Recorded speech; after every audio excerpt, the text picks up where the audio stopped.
Valentine's Day is coming up next month, and I need to say this. This was just inspired by a video that I just watched by Lee Hammock, self-aware narcissist of mental healing. He did a video and he was talking about how narcissists will narcissists will propose to you, will propose marriage to you after you have broken up with them. Narcissists will impregnate you. Like say you all broke up and then, they got back in and y'all got back together and then they impregnate you. Honey, I said, "Oh boy, let me tell my story." So, it happened. It happened to me. Yes, it did. It happened to me. Um and this is around 2000, 2002. Some 20 odd years ago, 20 plus years ago. But that's exactly what happened. I'm not that one that's like, oh, well, I didn't see the red flags. Nope, I saw the red flags. I saw every last one of them.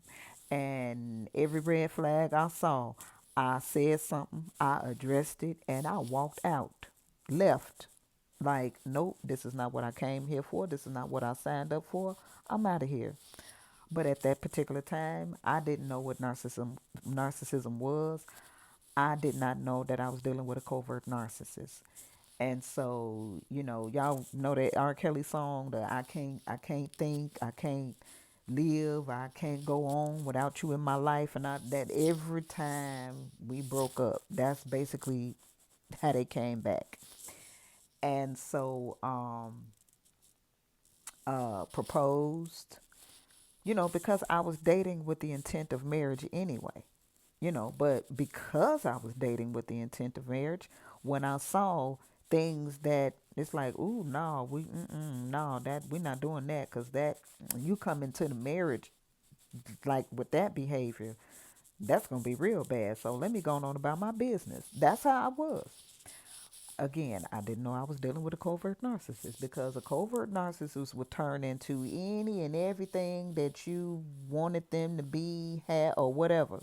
And then as soon as they feel like they have you hook, line, and sinker, or what we call the love bomb, right? Like after all the love bombing and they feel that your defenses are down and that you cool, next thing you know, the devaluation or basically the mask comes off and they do, all over again. And then you think those highs and lows and highs and lows and highs and lows and highs and lows, how what that's doing to your body, your psyche, and all the chemicals and stuff in your brain.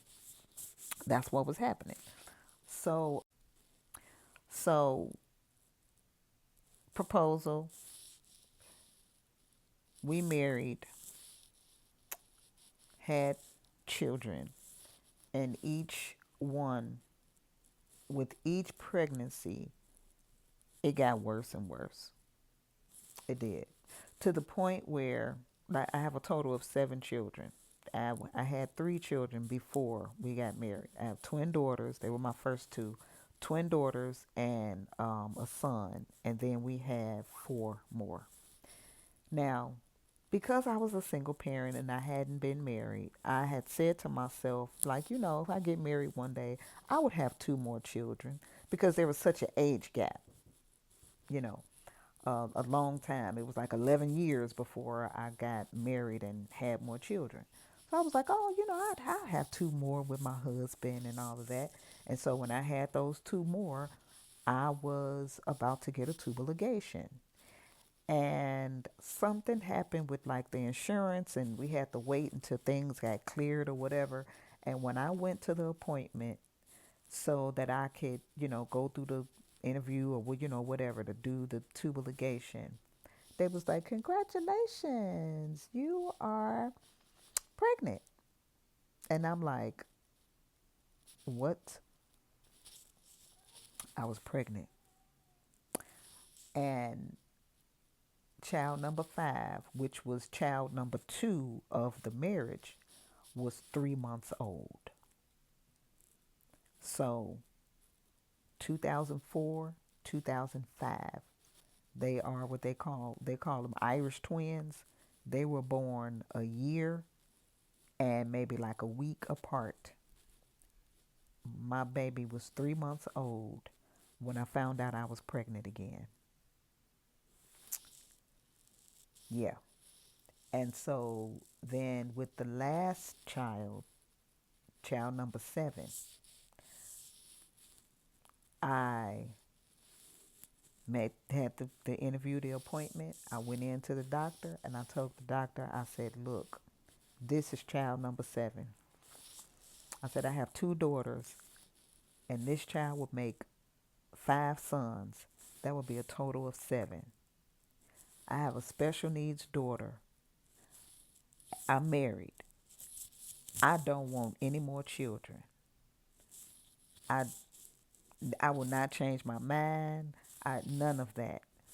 I said, I believe that my husband is attempting to keep me barefoot and pregnant. And I can't have that. Please do not let me leave the hospital without the tubal ligation after I have this baby. I don't want the kind that you reverse. I don't want the kind that in 5 years the stuff grow back together, and yeah, I don't want none of that. You could take it out for all I care. It works perfectly fine. You could freeze it, donate it to somebody, do whatever. But I cannot afford to be pregnant again because each pregnancy it got worse. The behaviors got worse. And yeah, that was that. Now I love my children. I love them. I love them to life. But each experience, it was like I had to hold on to joy. I had to fight to hold on to joy. And that was the experience that the covert narcissists, the things that they were doing. And afterwards, it was something that happened and it made the newspapers and all of that. And, we had to go to therapy and try to reconcile and all of these things. And I remember him saying to me, I wish you hadn't had your tubes tied so that we could have another baby. And I looked at him like he had 5 heads. Like, did you just say what you said? And I'm thinking, this man really was trying to keep me barefoot and pregnant for real. But have everybody out there, because smear campaign, right? Thinking that I was just this, I don't know. I'm, stay at home and stay at home mom. Because I mean, 7 children, a special needs daughter. Yes, I was a stay at home mother, homeschool mom, had my own business, was a paid caregiver, making an income, contributing to the household, all of that. But had other people thinking that I was out here in the world just living in the lap of luxury, living off of him and stuff like that. I got receipts. But that's what they do. That is what the covert narcissist does. So, protect your wounds. If you break up with them, don't accept the Hoover. Don't accept the, oh, well, I will marry you. You broke up with them.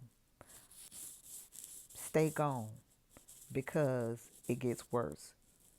You don't accept this is not the episode of Martin. With Martin, when Gina left, and then it was like, I got to get my woman back. This is not TV.